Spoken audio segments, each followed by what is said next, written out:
The story of Donald Sutherland, one of the biggest men in the history of Plymouth Canyon Community Schools, started out quite small. Donald was born on August 12, 1906, in Plymouth, Michigan, to William Sutherland and Augusta Hyde Sutherland. Donald was the first American-born member of his family, as both of his parents were immigrants, one William from Canada and Augusta from Germany. His parents owned a greenhouse on Ann Arbor Road, and in 1918, his father William joined the school board, becoming school board president and taking his service to the community to a level that Donald would later himself get to. In high school, Donald was truly a jack of all trades. He was part of the Glee Club. He was part of the Plymouth staff and general manager of it during his senior year. He was part of the track team. He was part of the basketball team, where as a senior, not only was he a captain, but with 88 of the team's 163 points that year, he was by far their leading scorer. He was also the class president during his junior year, and the goal for the junior class that year was to raise enough money for a trip to Washington, D.C. As president that year, Donald not only helped the class get enough funding for this trip to Washington, but under his guidance and leadership, the class changed their intended destination from Washington, D.C. to Niagara Falls. Donald's peers saw the potential that the young man had, even back in his high school days, where he was truly a leader of almost every part of the school. From that point forward, Donald would spend more than 70 years assisting the community.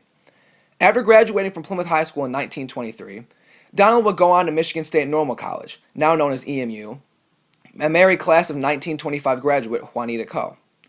In 1936, Donald ended up getting elected to the school board, 18 years after his father was initially appointed to the school board.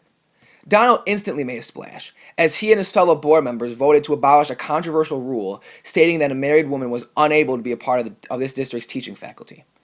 In 1938, Donald would resign from the school board, and in a show of true respect, the board would give him a teaching job with the district a mere 12 days later.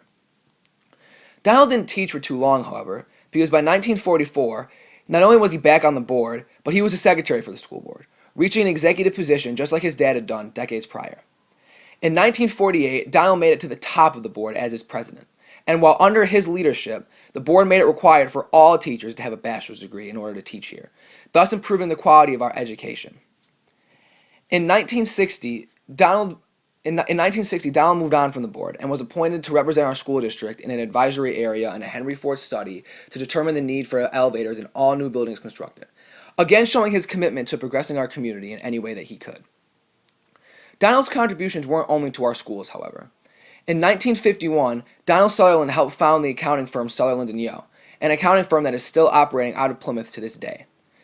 Donald's children also graduated from Plymouth High School. Beth Ann Sutherland was from the class of 1948, and Donald Sutherland was from the class of 1950. Both of his children left Michigan and ended up moving to California, taking a bold new step out into the world and leaving the community that two generations of Sutherlands had ran. Donald's contributions to the city of Plymouth cannot go unnoticed. The man was investing in this area from 1919, his freshman year, until his death on July 24th, 1994. He was even a trustee when the new Salvation Army building was put up in 1983. In constructing this video, I had the task of comparing Donald to a current resident or teacher or board member today. I realized I couldn't do it since, well, Donald's a unique and special person.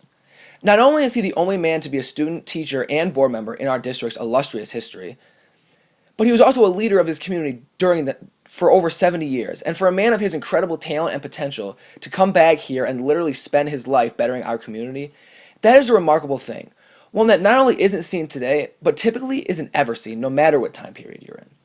Elsie Mae Keeping Trinka, an employee of Sutherland & Yo in the early 50s, described Donald Sutherland as kind, considerate, and willing to do anything for his employees. It was this spirit and a desire to work and better himself that propelled Donald and his family from immigrants on a farm and owners of a greenhouse to a major force in our community in the 20th century. Frankly, that contribution cannot be lost in time.